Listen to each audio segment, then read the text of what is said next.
we go. All right, everyone. As I mentioned, we're just giving everyone another 10 or so seconds to just kind of get themselves settled, and then we'll get started with today's presentation.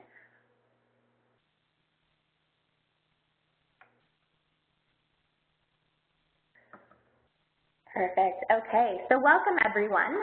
We know that it's an exciting time to be involved in environmental work, and opportunities are always developing, and things like storytelling are something a skill that you can always use. And based off of the people who signed up today, we have a range of people from private and public sector, but also at all career stages. And what that shows is, you're never too old or you're never too young to learn a new skill, and that's what we hope to do today. We will get into the meat of the presentation shortly, but first I just wanted to review with you how the technology works, who our presenter is, and what you can expect from us today. So my name is Kaylin, and I am a marketing advisor at EcoCanada. As part of this role, I lead our paid and free webinars. If you do have any questions throughout today's presentation, you can direct them to me in the chat box, and I'd be happy to respond to them, or also to field them to David if need be. We also have all of you online today, and as I mentioned, there's individuals who are, VPs to students to public-private sector, so welcome to all of you. We also have both EPTs, EPs, and non-certified members on the call today. And for those of you that don't know, so for those of you that are uncertified, these webinars are a direct outcome of the feedback that we received from our members. Our EPs and EPTs wanted to have a platform to share and learn from one another's expertise, and we recognize that many of you who are not members have similar experiences, so we're glad you joined us and look forward to hearing from you. Of course, this webinar is also not possible without David McConaughey and Alternatives Journal.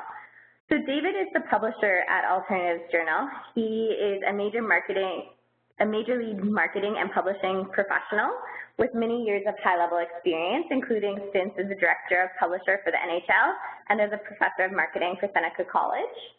He's also been a great support to EcoCanada and has more recently moderated a panel for us in Kitchener-Waterloo on unlikely partners in sustainability. And we did record that session, so if you ever want to kind of get up to speed on that, you can always listen to David again.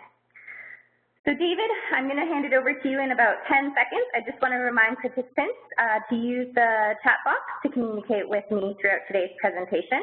You'll also have an opportunity to share your feedback at the end of today's webinar by completing a short survey.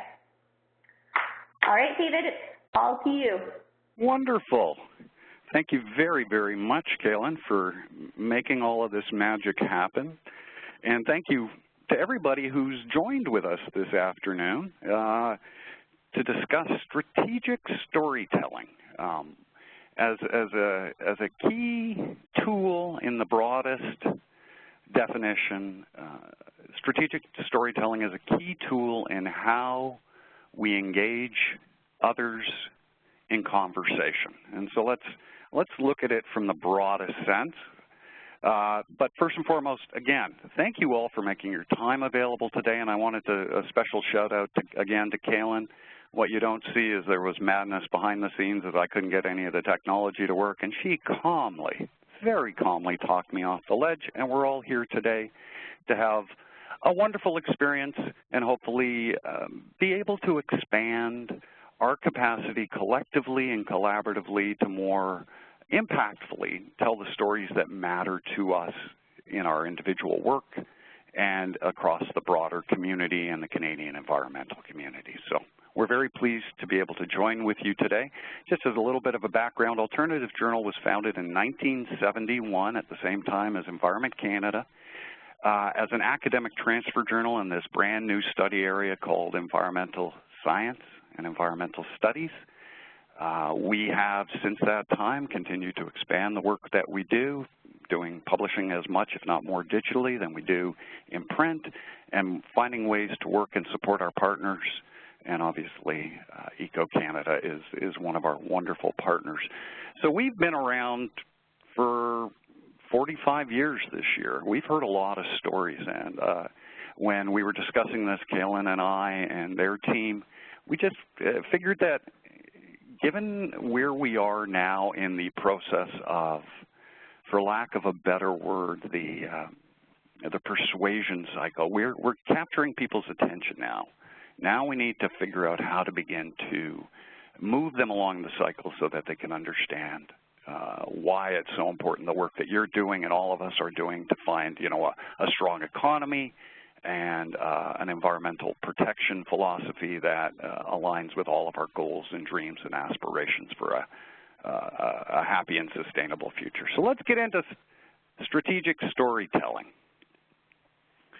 And like every story, let's start with once upon a time. Once upon a time, storytelling was an art, a science, a form of magic, a way of conveying cultural wisdom from generation to generation. We were told stories as children, and we tell stories to our children today. We sit enthralled by the visual storytelling projected on the screen, embedded in our memories. I'm sure everybody here has a favorite movie they saw this summer. The best stories entertain, first and foremost, while weaving subtle messages, lessons, and morals to enlighten while doing so.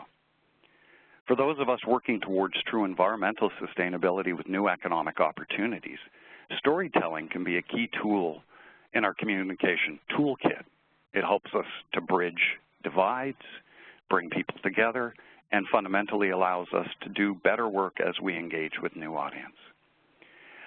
Now, we live in an age of instantaneous messaging.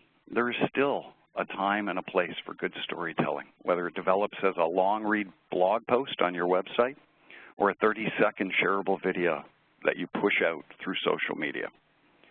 So today, hooray, we're going to work to build our skills in and the case for strategic storytelling.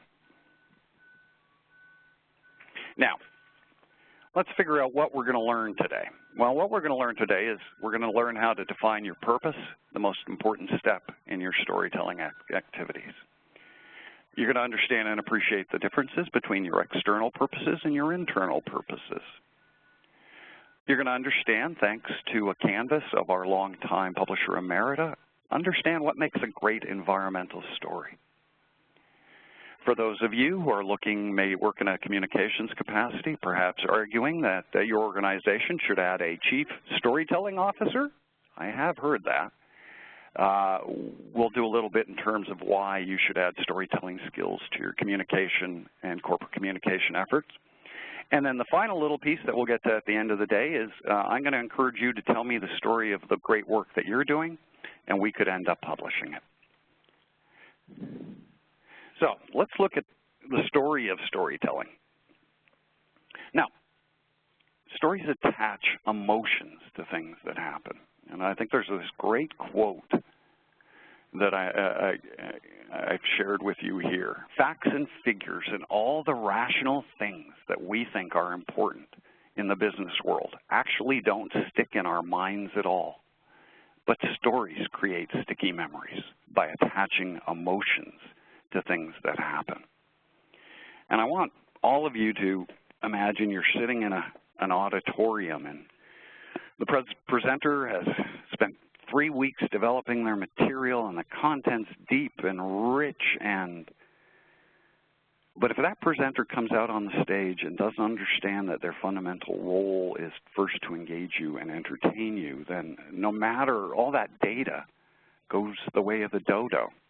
And in this day and age, when we have more fine opportunities to be able to engage with people, we want to be able to remember that the first level of engagement when we are trying to moderate, move, change behavior, migrate behavior, help people learn, is we want them to feel an emotional attachment. So thus, rather than just simply delineating your benefits or your features in a traditional product marketing mix, telling a story about how that product was developed, and have that storyteller, whether it's a personal or a device or a video, be filled with the emotions that matter to the listeners. That will give you an opportunity to not only cut through the clutter, but to be able to stick and keep in their minds. Now, storytelling is useful and has many applications. It applies from the personal. So if any of us are fortunate to give a TED Talk, that is an incredible degree of storytelling, probably in many ways one of the things that's really cut through the clutter and helped us understand about the importance of storytelling is TED Talks and how that has allowed the open source of education and learning to plug into our world. Storytelling also applies to one-on-one networking. You know, it used to be called small talk, but when you meet people, you want to be able to tell them a story about your organization that strategically conveys all the positives that you want, but in a fun and informative style. It also obviously includes the presentations and speeches. Now, on a professional level, storytelling is also not just a one-on-one, one person up and telling a story like mom and dad. It's also communications and outreach. It's public relations and audience engagement. It's about media and publishing. And it's across all media platforms, both new and traditional. I mean, I was reading the other day, they were talking about many of you might have read the story about the role of fire. It was published just on this weekend about the impacts of fire and how it ended up changing our human tradition. But one of the first pieces that they stressed was because we had fire, we could sit around and tell each other stories. So storytelling is something that we are intrinsically aware of, intrinsically understand. But I want to spend just 5 seconds before I click through on the concept of strategic storytelling. And for those of you who have studied communications, understand that strategic communications, much like strategic storytelling, is probably a number of different conversations. But what it fundamentally means to me is that you're doing so mindfully. You're doing so with a plan, and more importantly, with a goal in mind. Now, here's some interesting little pieces of science of storytelling, and you can, all the links are there. I think you'll be able to get a copy of this so you can pull these up for yourself. But a wonderful piece from Fast Company co-create Jonathan Gotskill. Coke excels because they've been clobbering the opposition in the story wars for more than a century.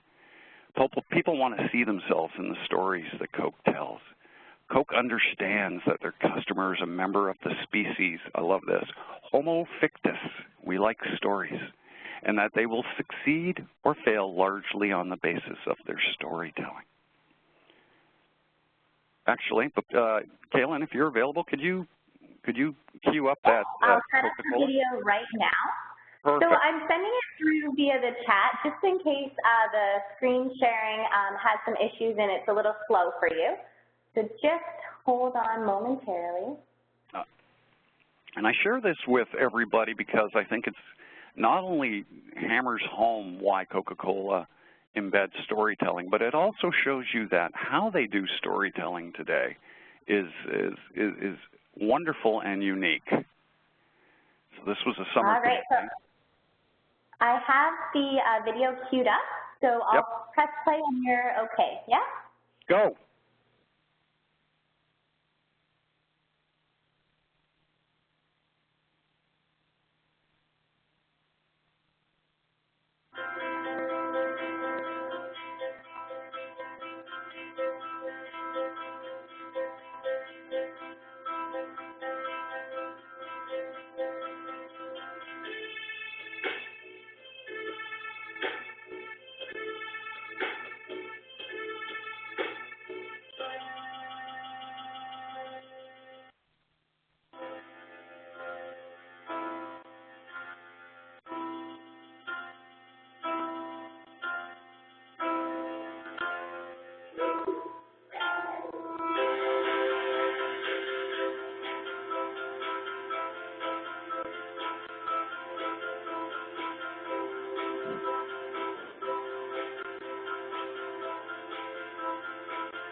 There we go.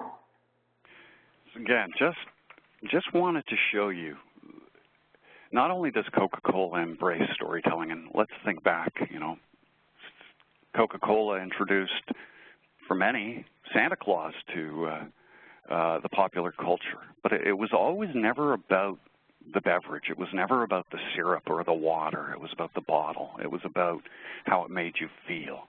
It was about Elvis used to drink Coca-Cola. And I think it's really cool that not only, and if you can, go onto YouTube and Google Coca-Cola storytelling. There's a wonderful hour-long interview with the CEO of Coca-Cola where he delineates how they've embedded storytelling. But I think it's really cool that they've embraced modern technology in terms of creating app-based solutions that immediately dovetail into their concept of storytelling and how it cuts through the narrative like nothing else.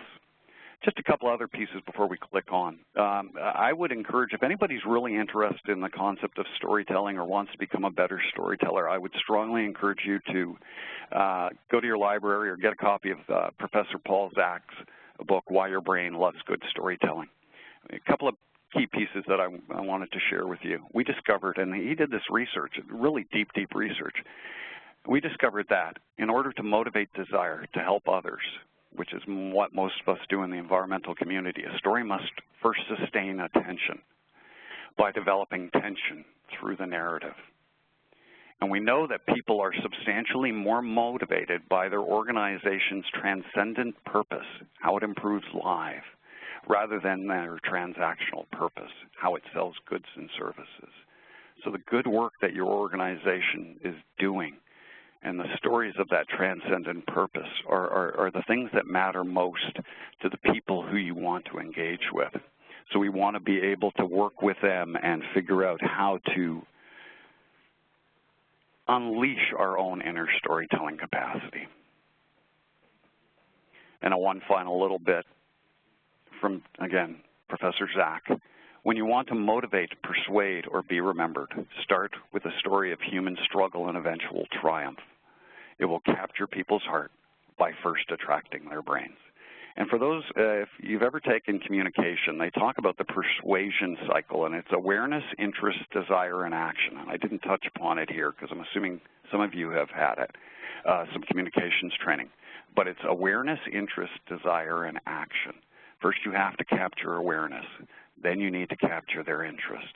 Then you need to be able to translate that interest into desire. And that's where the storytelling has a unique tool, because as we touched upon earlier, storytelling brings with it the capacity to connect emotions to data. And we know that our decision-making is both logic and emotional. So there's our preamble. We get us warmed up. Let's get into it and spend a little time on Storytelling 101. So I think, as you all have heard, or we all talked about here, purpose is kind of important.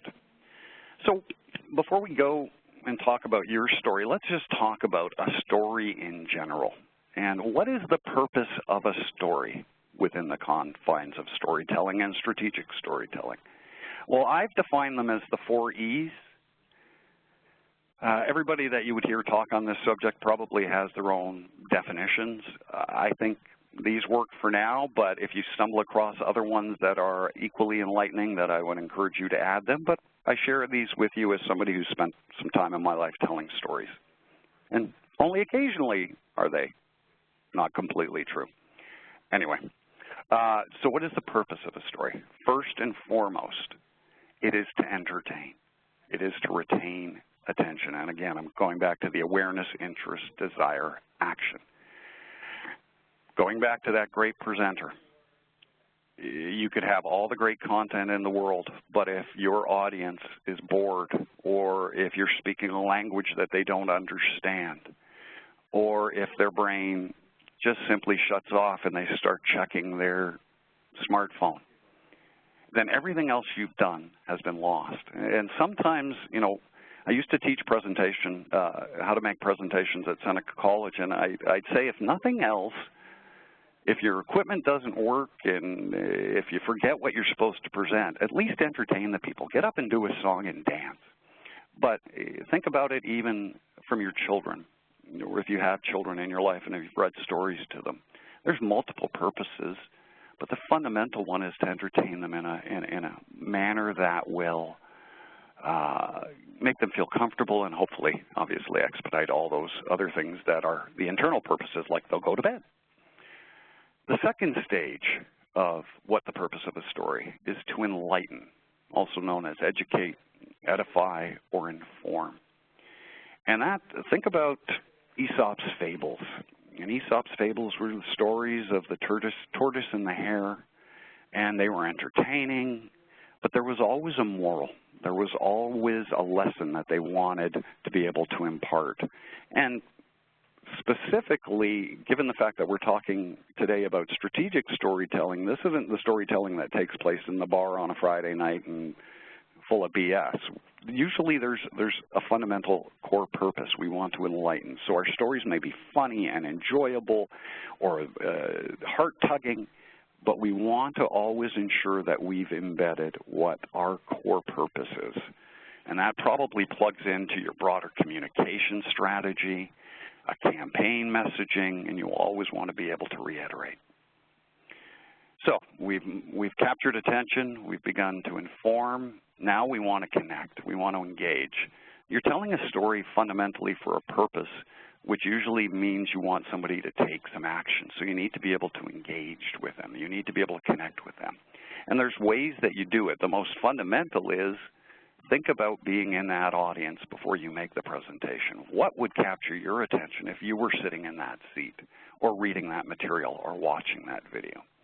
And this is just a cautionary tale. All too frequently, we forget when we are doing presentations or creating stories that there's another side of the equation. That other side of the equation is the recipient, the listener. And we have all been in that shoes, so when you're running through your presentations or you're practicing, remember what it's like to be in that chair and try to think, well, am I going to be able to take away the key things that I want to learn from it if I was watching? So you've captured people's attention. They're not bored. Light bulbs are popping up above their head because they're enlightened. They've got an idea. Ooh, that's an interesting. You've engaged them. Perhaps you've challenged them. And then the final piece is fundamentally that activate, that motivate, and that's what I call energize. And you're trying to get them to go, okay, you're going to leave this video and I want you to go to this website to click this petition. That's the action. Or when you leave this presentation today, I want you to go and talk to your peer groups about why we need to protect elephants because of their declining species numbers. Fundamentally, the difference that separates storytelling in general from strategic storytelling is we are trying to work through these 4 E's and trying to do so in a manner that's relatively seamless. And again, never forgets point number A, which is we've got to entertain them. Okay. So on that note, David, we did have a question from Larissa. And she asked, how do you entertain when the subject is a very serious one, like road ecology or cars hitting turtles? And I think that might have come from your tortoise and the hare comment. So you got to be careful when you say those things. Well, remember that all stories are not always going to be soft and warm. And this storytelling obviously was not strategic and was not planned, but sometimes a powerful image can convey and can capture people's attention equally as well as a funny anecdote. I think your choice when you're telling that story is to entertain them is you want to capture their emotions. So if depending on who that audience, if the audience is children, then you definitely don't want to lead off with, well, here's how all the tortoises got squished. What you would turn that around is to tell a story about how the community came together to prevent tortoises to being squished or being run over on the road. It is a particular challenge in the environmental community because in many ways, we're the ones who are trying to hold up the we need to pay attention to this. And you know, we're surrounded by, if we allow ourselves to be mired in the doom and gloom, what we do at Alternatives Journal is acknowledge that there are always going to be certain degrees of negative in some of the stories, but let's focus our time and energy on those positive things. So if I were to be telling a story, a strategic story about the dangers of a new proposed highway overpass to species in the area, I might talk about how wonderful and incredible those species are and capture people's emotions from that perspective, and then get to the problem. Have them fall in love with the characters before you then talk about the challenges that the characters have to deal with. I hope that helps. That's very helpful. Thank you, David. Okay, now, it's all wonderful that we know what the purpose of a story, but what's the purpose of your story? So your story, I break it down into 3 goals, and I just saw a typo. So the first goal is the desired reaction. What is the emotion you want people? You want people to, oh my God, if we don't think differently and create a bypass, our species that we love are going to get killed on this new road overpass. So you want to capture their emotion. You want to get them, I need to take action, or I need to care about this. That's the key thing. You need to cut through the clutter of apathy to make them care.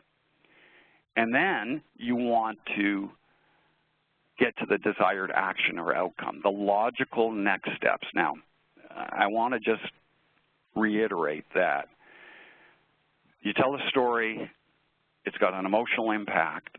There's probably about 5 or 6 different potential outcomes, all the way up to, we enact new policy that protects the species at risk.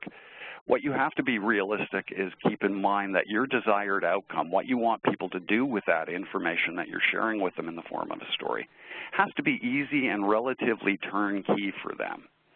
So, asking somebody to click on a survey or click on a petition as an outcome of your story is achievable. Asking them to review more material, asking them potentially to make a small donation because you're meeting with them at a community event, that's achievable.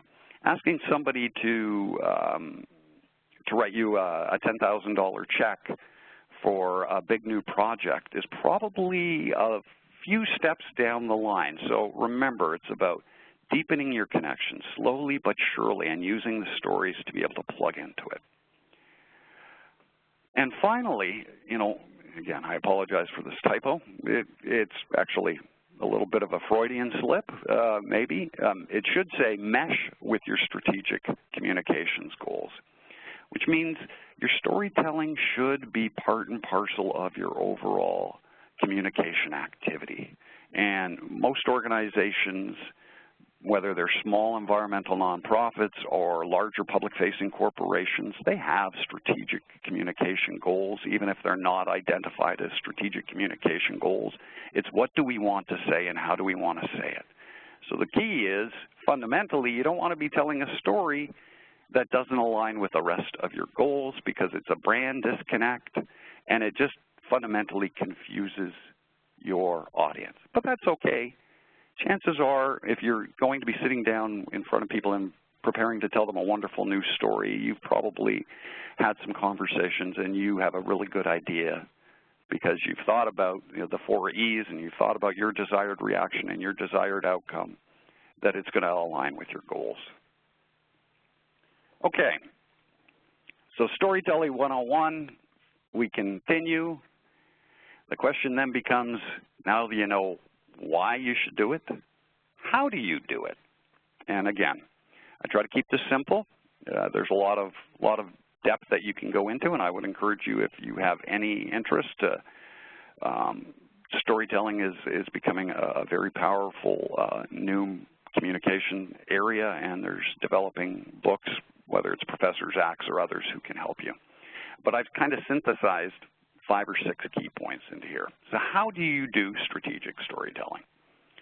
Well, in communications, again, going back to communications, there's something called ACME, which is audience, channel, message, and evaluation. So the first piece about how you do storytelling is understand and know your audience. And that's, that's as simple as you may be sitting in front of a group of engineers who have a language pattern within their industry that is very specific. You may be speaking to first graders, and their expectations are different.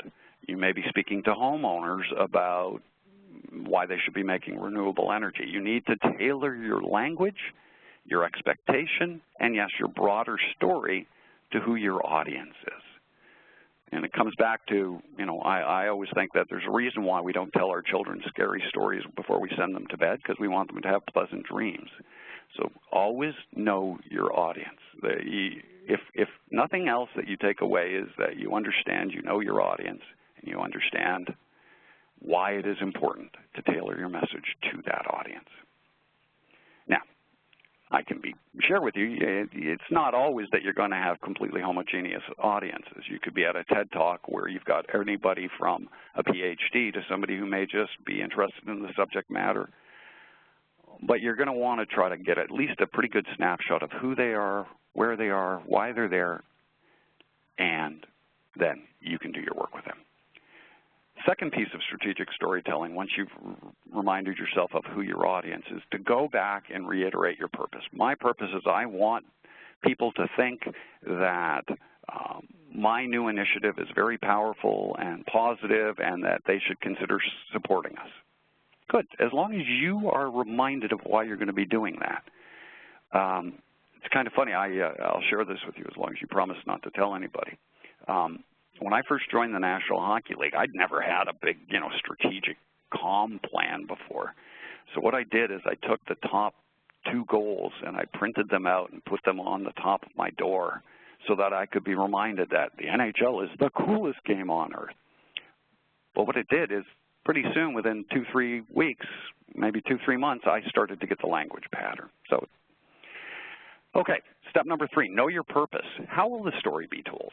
In person, online, face-to-face, one-to-many, one-to-one. Technology. Who will need, here's a good one, who will need to vet and approve internally? Chances are if you're telling a story about your organization will want to have some way to be able to review and approve it. And maybe it's just because we come from the world of publishing with a lot of PhDs and a pressure to publish, but knowing who can vet and approve is important, and it's a shortcut not to take. I would make sure that as you're planning your storytelling activity, to keep in mind who within your organization will want to review it and sign off on it. And then finally, another piece is to understand the technology and the venue that you'll be using and any other planning considerations. Fourth point, know your appeal, and this is a really cool one, and we've all heard of NIMBY and YIMBY, but I'm going to introduce you to WIMPY. WIMPY is what it means to you. And again, in this case, it means the reader, the viewer, the editor, maybe your boss. Just a reminder that when you're telling a story, it's not necessarily about you. The moment you step out onto stage, or the moment you hit publish, or the moment you turn that microphone on, it's about that audience, and always put yourself in their shoes. And then finally, know your story. Seems obvious, but do you have all the tools and information on hand that you need to create a compelling story? Do you have great quotes? Do you have any video that you might need to? Do you know the history of your organization? Again, it may seem silly and obvious, but Alternative Journal was founded in 1971 at the same time as Environment Canada. If that's part and parcel of our story. When there was an environmental community being founded, Alternative Journal was part and parcel of it. So obviously, if I didn't know that we were founded in 1971 and didn't know that Environment Canada was founded at the same time, my story would be less effective. So again, it's just a reminder. It's why we all have history of organizations. And some organizations, if you go to Coca-Cola, they even have the history of storytelling. Anyway, I'm sharing with you a slide here. Any of you who've been through creative nonfiction writing, you might be familiar with it. It is basically otherwise known as the hero's journey, and the story about how you go about telling. So it starts at base camp. How does the story start? Then it's the climb up the mountains. What happens on the way to the high point of the story? Then it's the peak. What's the most exciting part of the story?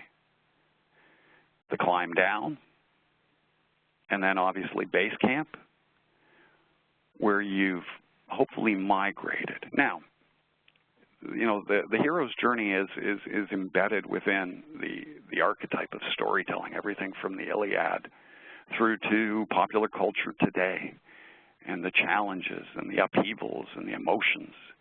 And I just want you to reiterate that not all of our corporate communication storytellings are going to have great tragedy or great drama or great comedy.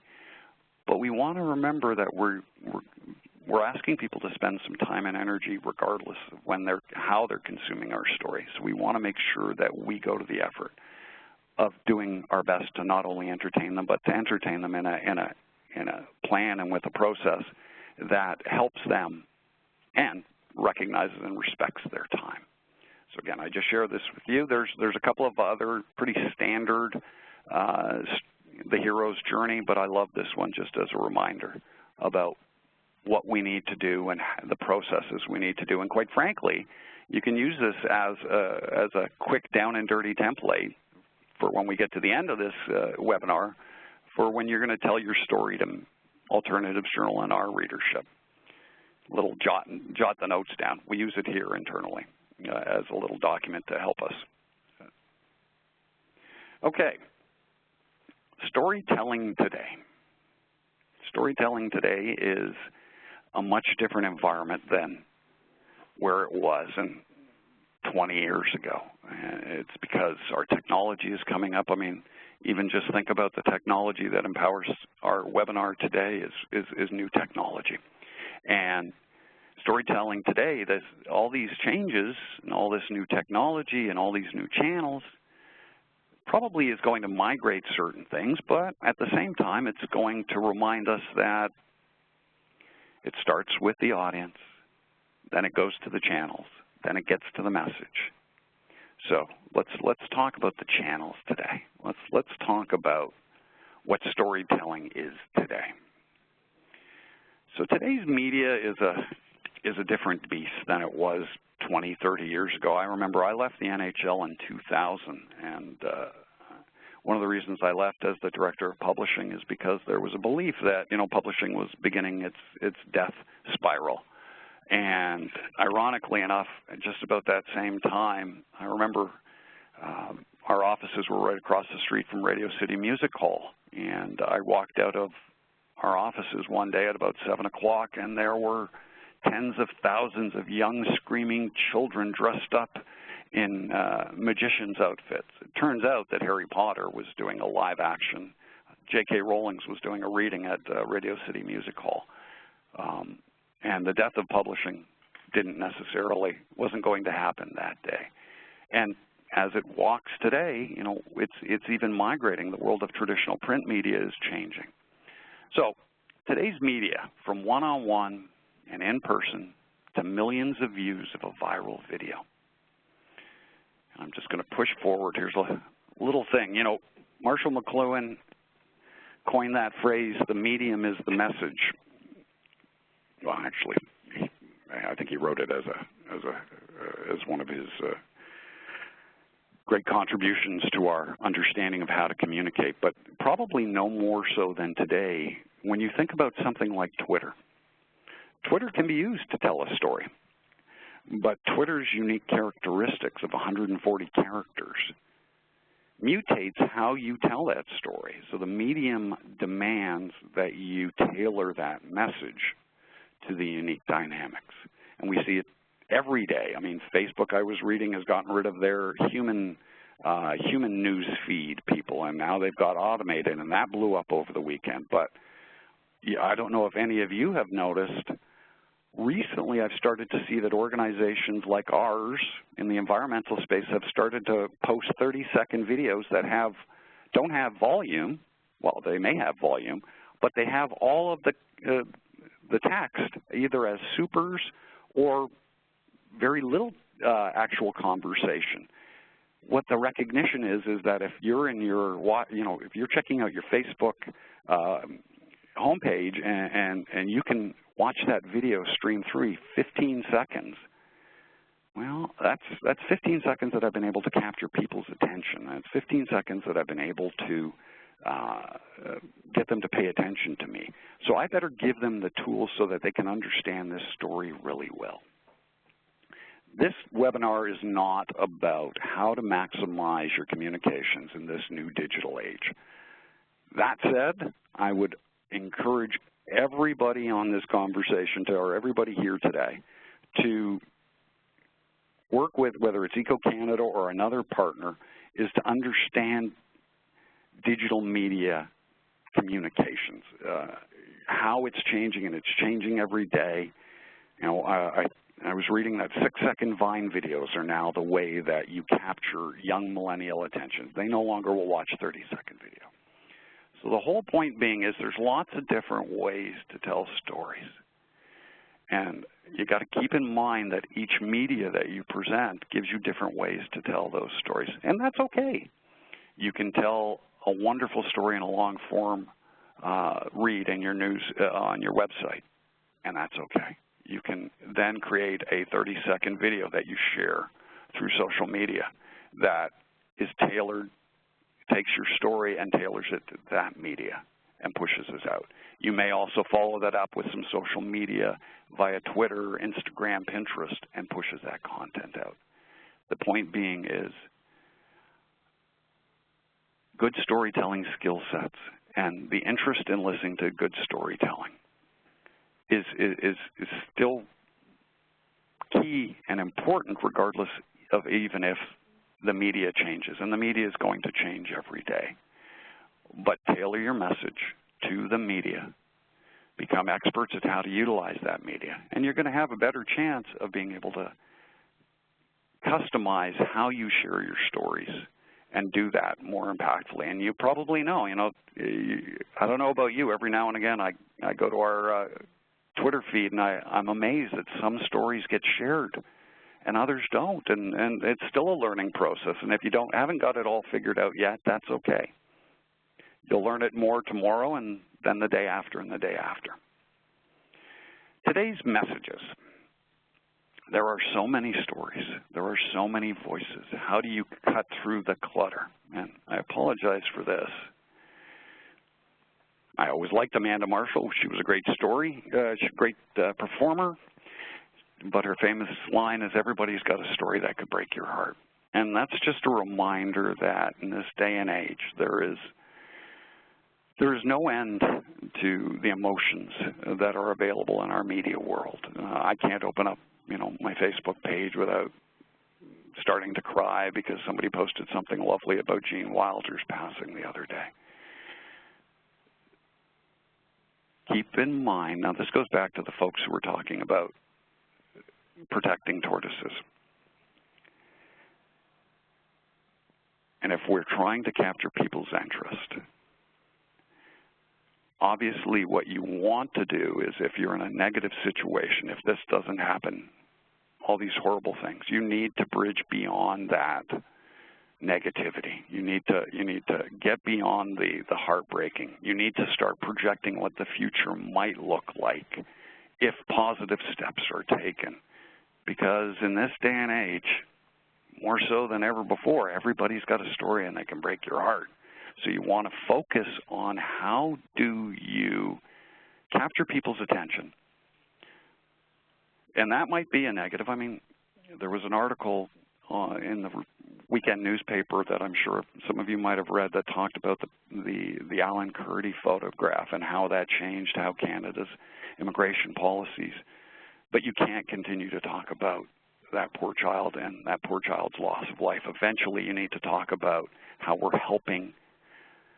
So there comes a time when you need to migrate or you need to pivot. Once you've captured their attention, you need to then give people the positive tools that they can channel their fears and sadness and their tragedy. Oh, and today's metrics, this one I'm sharing with you. So this is actually, I think it's a live slide. Once you get it, I think it is. just a reminder that today's tools come with a lot of metrics to be able to measure. And if you remember, I said ACME, Audience Channel Message Evaluation. The wonderful thing about storytelling is, I can publish an article today online, and somebody comes back to me and gives me an update. I can update it. So the wonderful thing about storytelling in this modern media world is that there's opportunities to capture, adjust. So here's just one little tool, suggested social media metric models: exposure, engagement, influence, and advocacy. And it shows you the various ways, from creating potential audience, exposure, all the way through to the act of pleading. And you know what? Sometimes there's a time for pleading. Well, you don't want to do it too much, but there's never any harm when the time is right to let the world know that you need their help. I was once told that in our society there's two kinds of people. There's those who will help you because they don't want to see you hit the ground. And then there are those who want to help you because they want to see you soar. So for all of us in the do-gooding business, we need to figure out what kind of message we need to tell and what kind of story we need to tell, utilize the tools that we have at our disposal, plug in all of the new metrics, but also fundamentally keep in mind that, we're telling a story with a deeper purpose. Okay. So, hallmarks of a good story, and I share this with you. This comes from Marcia Ruby, who has been with Alternatives Journal for many years, our long time, basically has done everything with our organization. I would argue that over the last 20 years or so, nobody has read more environmental stories than Marcia Ruby. So while she was away on vacation, she went to the Interstellar Rodeo in Winnipeg. She was kind enough to take some time out to share with all of us her 10 key tips to think about when you're developing your storytelling skill sets. So I'm going to go with you, and we're going to review them all together because I think these are so incredibly powerful. And given the fact that our organization is up to about issue 190, I think we've told about 25,000 stories, and I think Ms. Ruby's probably seen about 20,000 of them. So I will trust in her skills. So here, and again, Kaylin, I believe that this presentation will be made available to everybody. So, but I'll get into it a little bit. The presentation and recording will be sent out within 48 hours of the webinar. Thank you very much. Okay, so hallmarks of a good story. Number one, I said there were 10, but there's 12. Number one, capture the reader's interest right from the get-go. Marcia shares with us that we should craft the first sentence so the reader is compelled to read the next. Infuse curiosity for the next and keep the reader wondering what will be next. Capture their attention. Really cool line. The car stopped 4 millimeters from the beautiful endangered tortoise. But if the driver wouldn't have seen it, he would have, ... Capture their attention right from the start. In publishing, it's called don't bury the lead. Get in there. Get them. Capture their attention. And if you think about it from a newspaper, you may remember newspapers, there's 10,000 stories and all these words. How do I get, a great headline, a great subhead, and a great introductory sentence? If nothing else, we tell the writers who work with us, work on your intro, your extro, and your segues, meaning your first sentence, your last sentence, and how you segue between your quotes. Those are the things you need to focus on. Point number two, open with an anecdote or your personal connection to the story. Frame it inclusively. Start with something that is universally true. We all love puppies. Well, I guess if you're allergic to puppies, you might not, but pretty much everybody loves puppies. It's that whole process of you want to go, think of it as a funnel, an inverse funnel, and you want to build an audience of more people nodding their heads or, oh yeah, I understand it.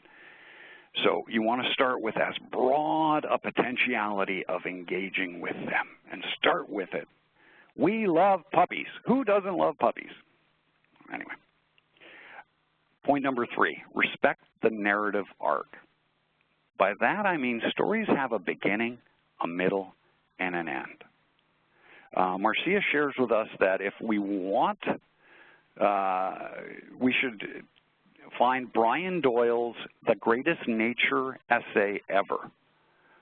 It is a wonderful piece that talks about not only storytelling in broadest sense, but also from an environmental perspective. Respects that there's a beginning, an end, and a middle. There's different points where you're going to want to capture people's attention. Respect the narrative arc. Point number 4, set the scene. Who, what, where, when, and why. W5, begin to answer that within the first third of your story.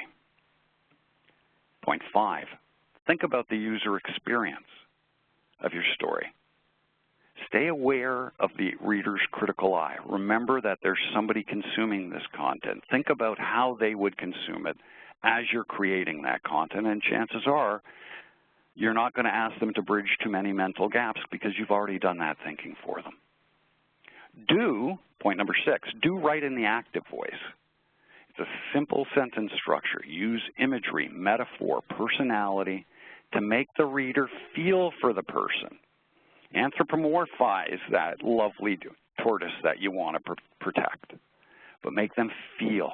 The purpose of storytelling is to leverage that power of emotion.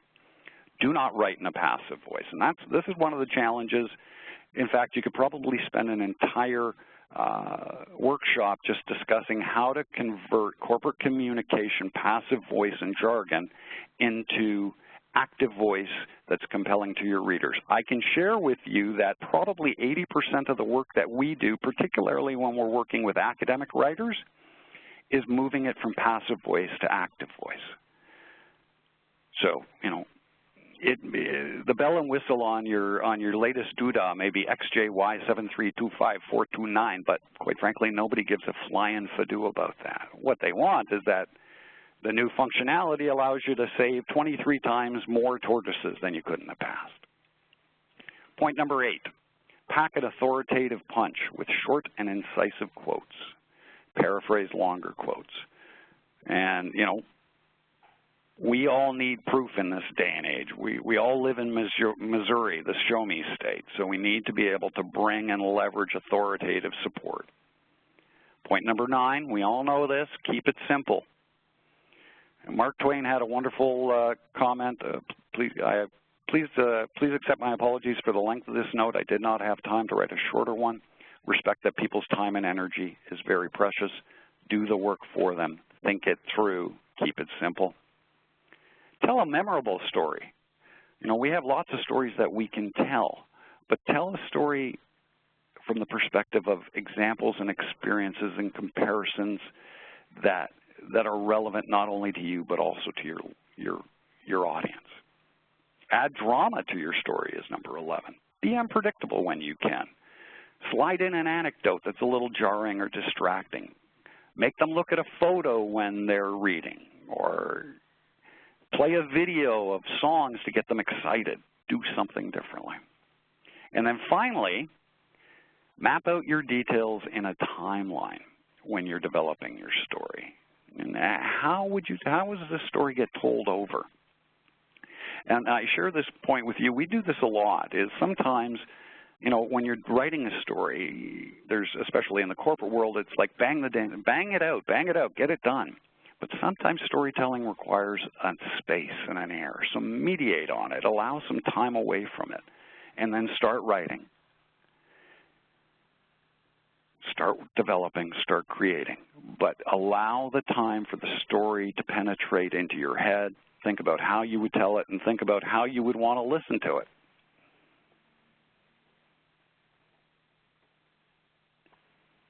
I love this. Those who tell the stories rule the world. Pretty darn cool, and a reflection of what fundamentally is our human capacity for learning comes through our stories. Storytelling today. So I just wanted to step back a little bit and Now, at the end of this, there's going to be a little bit of cool. Storytelling starts with keeping in mind what your purpose and your goal is. What is your internal goal? What is your external goal? Again, I'll bring this back to, you have a child and you're reading them a story. The stated purpose is that you want to connect with your child and spend some positive time with them. 2, the second level of purpose is you want them to have pleasant, sweet dreams. 3, you just want them to go to sleep so you can go watch your favorite TV program, in my case. So there's multiplicity of purposes that underline that. But fundamentally, you want to entertain. You want to enlighten. You want to engage. And you want to energize. You want to think about your audience. Who are they? Why should they care? What's in it for them? You want to think about your channels or your media, and as I said, this is everything from national broadcast to networking to small talk when you're at an event. And you will tailor different kinds of stories for each of those. There are some people who are professional speakers who probably have 5 or 6 different kinds of stories for each different kinds of media. You can do this if you have a story that you're thinking about sharing with us.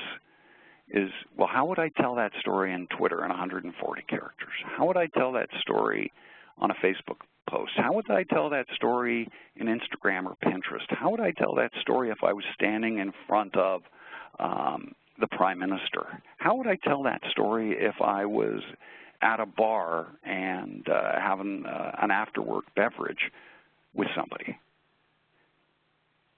So tailor your messages to your channel. Obviously, once you've kept in mind what your purpose and your audience are. Now, a little bit of fun, and I do share this, I do mean this seriously. We want to publish your story.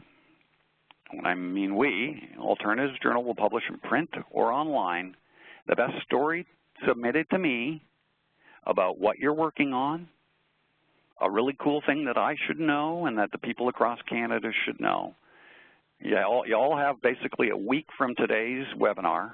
It can be written, it can be video, it can be a mural, it can be an infographic, it can be a speech, it can be whatever. But I want you to, with this slide sitting in front of you, to sit down and begin carving out how you would be. So let's go back to, just for the sake, we've got to protect tortoises. So the purpose is we want to make people aware that they need to slow down on the highway. And then that's our external purpose. Our internal purpose is we want to eventually build enough public support to get a new bylaw enacted that will put a species protecting culvert underneath the highway. And then the audience. Well, we've got a public engagement that we want to reach through the newspaper, and then we want to do one-on-one with community engagement. So we're going to do some speechifying at smaller community groups. And then hopefully we're going to get a chance to speak in front of our city council, so we're going to want to tailor that message. Then we think about our audiences, and then we think about our channels. Well, I want to do a video. I want to do a video that shows all of how incredible the traffic is on that highway. So I'm going to do a video that will set the stage. And then I'm going to do a second video that will talk about how wonderful this tortoise is and why we need to protect it. And then I'm actually going to provide a link to Aesop's Fable of the Tortoise and the Hare. That'll be part and parcel of, and that'll be shared as a long read on my website. So I want you to think through this as we go through. And then obviously the message is the fundamental piece that links back going to the purpose. Please slow down on our highways, and the best thing that we can do to protect the tortoises as we're building this highway is to put a species protecting culvert underneath the highway to allow them to succeed, to reach their mating grounds, for example. Speaking of which, I just read an incredible story on alternativesjournal.ca that's talking about the concept of fish culverts and fish baffles, which I didn't know about. And somebody reached out to us who was very excited about sharing the work. But then as we started to tell the story, it was not just about the technology that was being enabled to allow fish to more easily migrate, but then there was a deeper story because the fish that were being allowed to migrate weren't in fact the fish that were traditionally consumed by the First Nations community that lived there. So we were effectively, it was a story that started with technology and then eventually migrated through 3 different iterations and 3 different channels to talk about, well, what is an invasive species? So it opened up a bunch of different conversations. It's wonderful, wonderful, wonderful, and I'd encourage you to read it all. That said, I'm being self-serving in that regard. And I just share with you the last slide, my favorite band of all time, the Beatles. I'd like to thank you on behalf of the group and hope we pass the audition. Just a reminder that even an organization, even a group that was world-renowned and capable of getting us all to hum their songs and their music, recognized that fundamentally they still had to connect with people who were outside of them. So I want to thank everybody. And Kaylin, now what do we do? Do we open it up for Qs or As or? Yeah, so we did reserve another 15 minutes just in case the audience had any questions for you, David, and wanted to kind of seek some expertise from you. Yeah, we can ask very specific questions here now. I had to sort of take the 50,000-foot view on this presentation, but we can actually, if you have nitty-gritties and, you know, how to do a subhead versus a headline, or should you include photographs in your press release, I'm happy and I'm here and I'm all ears. Yeah, that's wonderful. So what I'll ask of the participants is if you have a question, you can type it in the chat box, and then I can read it out to David and he can answer them. I'll also remind all of you that I will be sending out the recording and the slides so that if you've heard anything today or you want to check back, you will have that opportunity. So this is a pretty specific question from Larissa again. David, what is a good length for a blog article? And we kind of struggle with this at EcoCanada as well. Sometimes, you know, you need that longer one, and sometimes you want that shorter. So what would you say the best practice is for telling your story in a blog? Well, that's an interesting one. You're absolutely right. In general, I would say some people have trouble. It's funny, in our office, unfortunately, whenever they ask me to write anything, I always end up writing 3 times as much as they need, which doesn't help them. I would suggest that depending on where you are in the telling of that story process, meaning if it's a brand new breaking news, then you probably don't have to do much more than, hey, you should be aware of this. We're gonna tell you more a little bit later. So, you know, a 250-word or 100-word breaking news blog post that just updates people about some interesting piece of news or a service outage or whatever the case may be.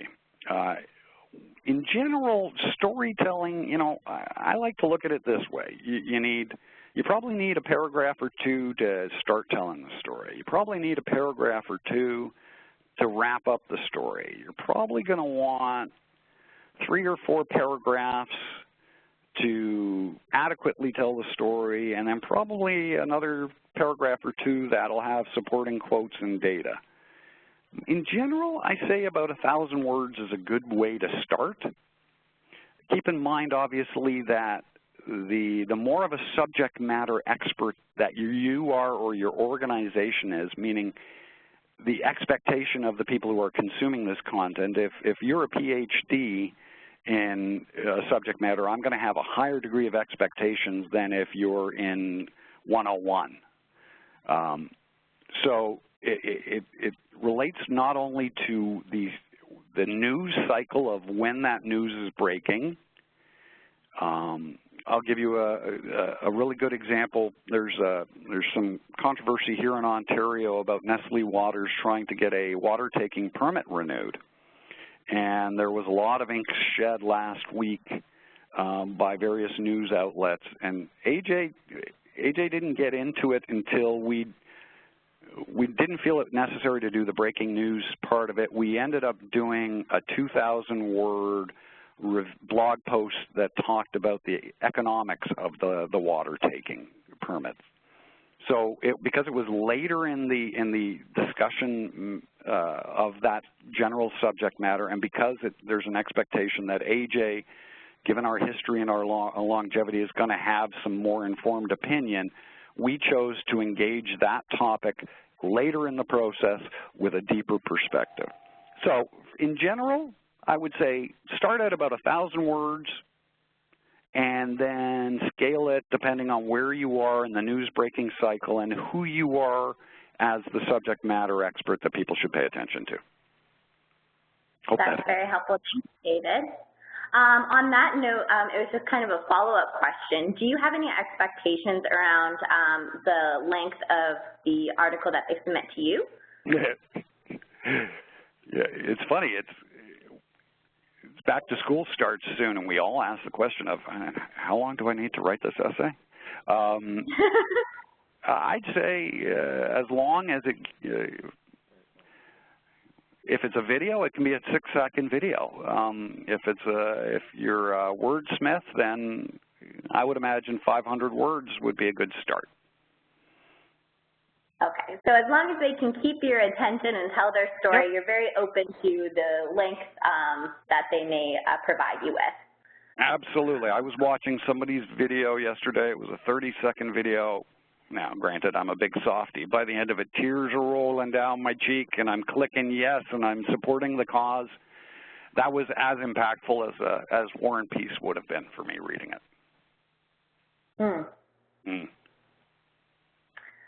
We also, these are more specific instances, and I think this is coming from people's day-to-day work. They're yep, struggling with how to tell these stories. So this one is about law and environmental law and the fact, it's changing, and how do you engage with people and tell them about the new details when it is a subject that some may say is not as engaging as others? And there's lots of details. Yep.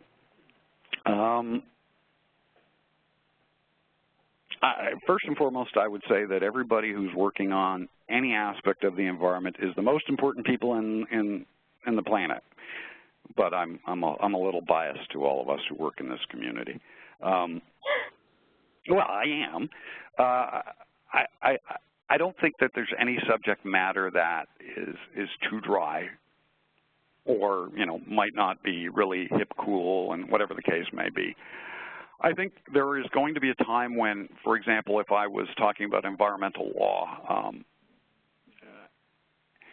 depending on who my audience, if I'm engaging with the general citizenry, I want to keep in mind that their experiences and understanding, they generally aren't coming to the table with the deep appreciation of some of the past and the present and some of the contentiousness. In general, I would just get into here's the positive benefits that are going to accrue with this new law that we hope to push forward with.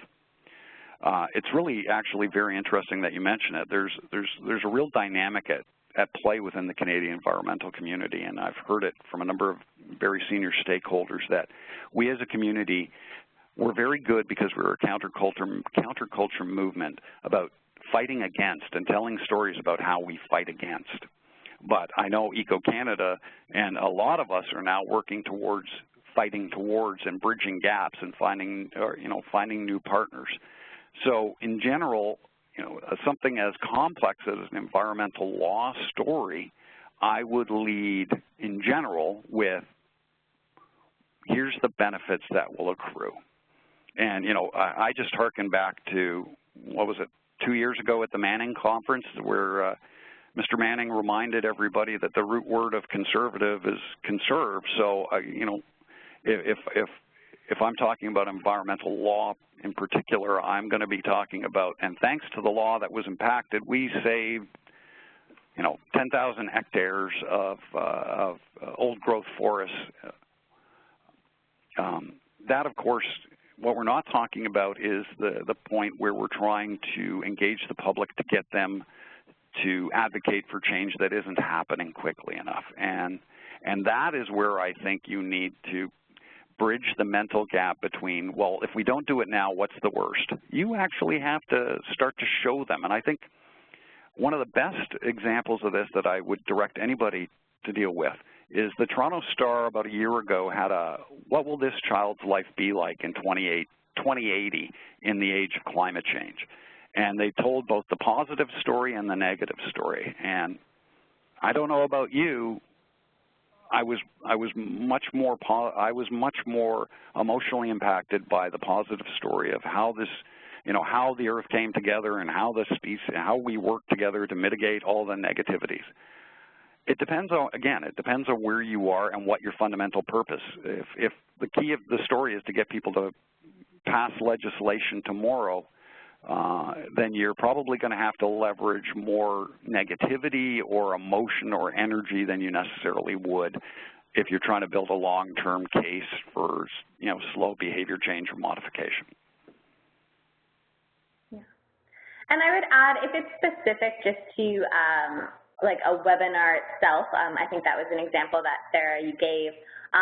We found it especially helpful to incorporate, some polls and to kind of get a feeling for what the audience thought the law was or what it might be, and then that kind of helped stick in their memory more than just us sharing what the new law was and how it differed. It was really kind of giving them a chance to understand it and to kind of stick it in their memory with that activity.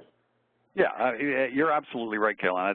So most people don't really, most people really don't appreciate and understand the nuances of any law that's enacted. What we want to know is what is the positive benefit and what does it mean to me? And, and if you can do that broadly or organizationally, I think that's always going to be the key. But particularly when you're working in public policy in those kinds of areas, is you need to bridge those gaps. Yeah. I'm going to ask one more question, David, and this one is for people who are just kind of, it's the long weekend coming up. They might want to stock up their bookcase with some new books. Yeah. So do you have any recommendations on additional books or courses or things that they could explore this weekend or this fall to become a better storyteller? Okay. First thing I will do is encourage everybody who's here to look at storytelling as the crafter of stories yourself. It's kind of like going fashion shopping. If you know how to create and make your own clothes, it changes differently. So I want you to, what I would encourage everybody to do on the long weekend, watch television advertising, read your local newspaper, consume your media.